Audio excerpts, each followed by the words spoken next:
Assalamualaikum warahmatullahi wabarakatuh. Halo teman-teman, selamat pagi. Perkenalkan, saya Maya Saekanduliana, absen 16 dari kelas 11 AKL 1. Di sini saya akan menjelaskan tentang periode peradaban Islam di masa modern. Selamat menyimak. Dadah. Periode adalah pembabakan atau pengelompokan waktu berdasarkan zaman. Periode sejarah peradaban Islam dimulai sejak Nabi Muhammad berdakwah di Arab. Sejarah peradaban Islam dibagi menjadi 3 periode. Yang pertama ada periode klasik, kemudian periode pertengahan, kemudian periode modern. Ketiganya memiliki ciri khas serta karakteristik masing-masing. Yang pertama yaitu periode klasik. Periode sisi sejarah peradaban Islam dimulai dari periode klasik. Periode ini merupakan masa kemajuan, keemasan, dan kejayaan Islam. Periode klasik dibagi menjadi 2 fase, yakni fase ekspansi, integritas, dan kemajuan yaitu 650 sampai 1000 Masehi dan fase disintegrasi dari 1000 sampai 1250 Masehi. Pada masa kemajuan, Islam mengalami internasionalisasi. Islam mulai masuk ke Eropa melalui Spanyol di masa Bani Umayyah. Pengaruh Islam meluas dari Afrika Utara sampai di belahan barat hingga menyentuh Persia dan India di belahan timur. Pada masa ini, ilmu pengetahuan dan arsitektur berkembang di kota-kota Spanyol seperti Cordoba dan Granada. Beberapa bangunan dengan arsitektur megah juga dibangun pada masa itu loh. Seperti apa? Contohnya yaitu seperti Istana Az-Zahra Cordoba dan juga Istana Alhambra Granada. Kemudian, sejumlah ulama besar juga bermunculan di fase ini. Antara lain Imam Malik, Imam Abdul Hanifah, Imam Syafi'i, Imam Ibnu Hambali dalam bidang fikih.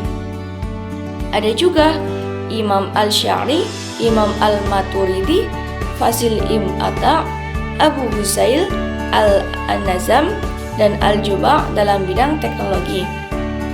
Memasuki fase disintegrasi yang berlangsung antara 1000 sampai 1250 Masehi, kerajaan Islam itu mulai surut. Hal ini disebabkan hancurnya kota Baghdad yang menjadi salah satu kota dengan ilmu pengetahuan paling maju karena serangan Burhan Khan. Kemudian berlanjut ke periode yang kedua yaitu periode pertengahan. Periode ini juga terbagi menjadi 2 fase, yaitu fase kemunduran 1250 sampai 1500 Masehi dan fase 3 kerajaan besar 1500 sampai 1700 Masehi. Pada masa kemunduran, peradaban Islam terpecah antara Islam bagian Arab yang pusatnya di Mesir dan Islam bagian Persia. Islam yang berpusat di Mesir meliputi Arab, Irak, Suriah, Palestina, Mesir, dan Afrika Utara. Sementara Islam di Persia terdiri dari Iran sebagai negara di semenanjung Balkan, Asia Kecil, dan juga Asia Tengah. Fase 3 kerajaan besar ditandai dengan tingginya tekanan terhadap Kesultanan Utsmaniyah, Kesultanan Mughal, dan juga Kerajaan Syafawi. Pada periode ini, 3 kerajaan Islam tersebut mengalami kehancuran di bidang militer dan politik karena konflik dengan bangsa Eropa dan juga orang-orang India. Kemudian di fase yang terakhir yaitu periode modern. Kemudian di periode yang terakhir yaitu periode modern. Setelah mengalami kemunduran di fase pertengahan, muncul periode modern yang menandai kebangkitan peradaban Islam. Periode ini berlangsung dari tahun 1800 hingga sekarang. Ketika umat Islam mulai sadar akan peradaban barat yang lebih maju dan tinggi, periode modern ditandai dengan kebangkitan awal Islam pada awal abad ke-19 hingga 1960-an. Di mana muncul kesadaran pembaruan dalam Islam dari segi politik, militer, sosial, dan budaya. Selain itu, kekalahan Arab oleh Israel pada 1960-an juga menjadi salah satu titik yang menggugah hati Islam. Pada periode modern juga mulai berkembang pemikiran pemikiran-pemikiran filosofi dan metodologis untuk pembaruan Islam di masa kontemporer. Kesadaran umat Islam terhadap kelemahan dirinya dan ada dorongan untuk memperoleh kemajuan dalam berbagai bidang, khususnya dalam bidang ilmu pengetahuan dan teknologi. Nah, dari kondisi ini, saat itu negara-negara Islam banyak dijajah oleh penjajah. Banyak negara muslim mengikuti gerakan pembaruan tersebut, sehingga lahirlah suatu tatanan baru dalam dunia Islam, yaitu kebangkitan dunia Islam. Baik bidang ilmu pengetahuan, politik, pendidikan, maupun kebangkitan melawan penjajah. Usaha untuk memulihkan kembali kekuatan Islam dikenal sebagai gerakan modernisasi atau pembaruan yang didorong oleh 3 faktor. Yang pertama, yaitu pemurnian ajaran Islam dan unsur-unsur asing yang dipandang sebagai penyebab kemunduran Islam. Kemudian yang kedua ada menimba gagasan-gagasan pembaruan dan ilmu pengetahuan dari Barat. Kemudian yang ketiga ada kondisi negara-negara Arab seperti Mesir, Turki di bawah jajahan negara-negara Eropa, khususnya Prancis. Pembaruan di beberapa negara tidak terlepas dari peran tokoh-tokoh yang akan dibahas. Antara lain yaitu Muhammad Ali Pasha, Rifa'ah Baidawi, Ra'ad At-Tahtawi, Jamaluddin Al-Afghani, Muhammad Abduh, Rashid Ridho. Kemudian dari Turki yaitu Sultan Mahmud II, Namik Kemal. Sedangkan dari India yaitu Syed Ahmad Khan dan Muhammad Iqbal. Berikut ini merupakan salah satu biografi tokoh peradaban Islam yaitu Muhammad Ali Pasha. Muhammad Ali Pasha pada tahun 1765 sampai 1849 Masehi. Muhammad Ali Pasha dilahirkan di Hawala yang berbagai di utara pada bulan Januari 1765 Masehi. Ayahnya bernama Ibrahim Agha dari Turki. Secara ekonomi, keluarganya termasuk tidak mampu, tetapi ia termasuk anak yang cerdas dan pemberani. 2 hal itulah yang mengantarkannya menjadi pemimpin di Mesir dan salah satu pembaruan di dunia Islam. Salah satu jasa besarnya adalah berhasil menyelamatkan Mesir dari pendudukan Napoleon dan dari Prancis, sehingga Sultan di Turki merestui Muhammad Ali menjadi wali Mesir. Kemudian Muhammad Ali menjadi wali Mesir. Selanjutnya adalah peran tokoh dari peradaban Islam. Yang pertama ada Muhammad Abduh.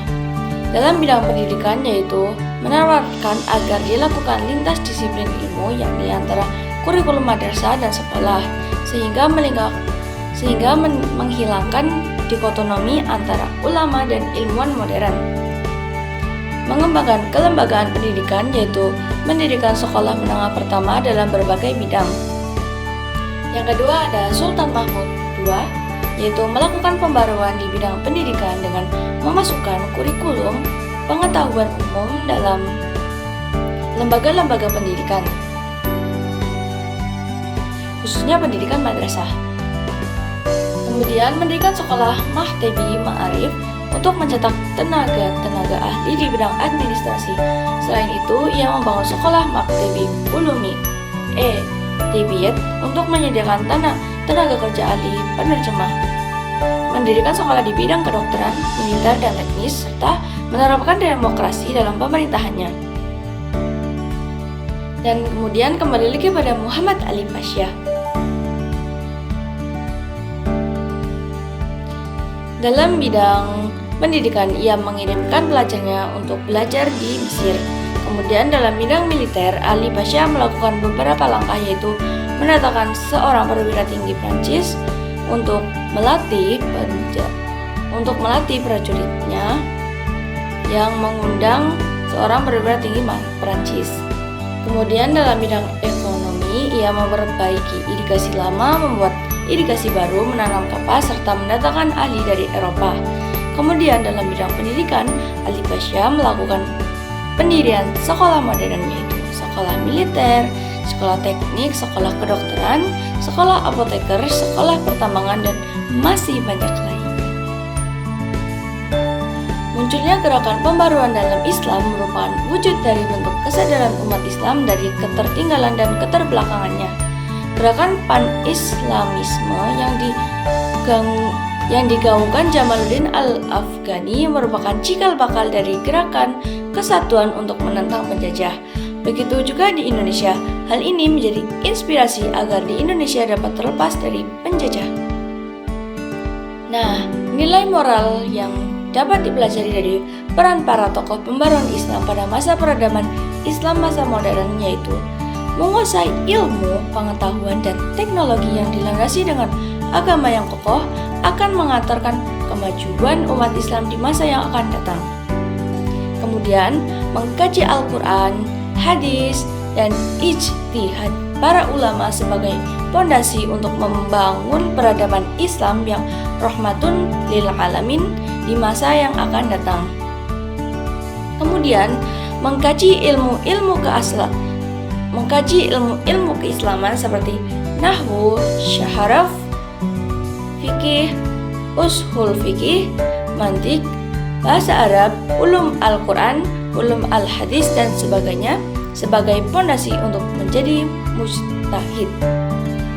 Belajar kelemahan-kelemahan pada masa lalu sebagai bahan untuk introspeksi diri untuk menatap masa depan umat Islam. Berpikir dinamis sesuai dengan perkembangan zaman, Islam harus menjadi pelopor perubahan sebagaimana amanat dalam Quran surat Al-Ra'd ayat 11. Memperkuat semangat ukhuwah Islamiyah atau persaudaraan sesama umat Islam, ukhuwah wadhaniyah, persaudaraan sesama warga negara, dan ukhuwah basyariyah, yaitu persaudaraan dengan sesama manusia.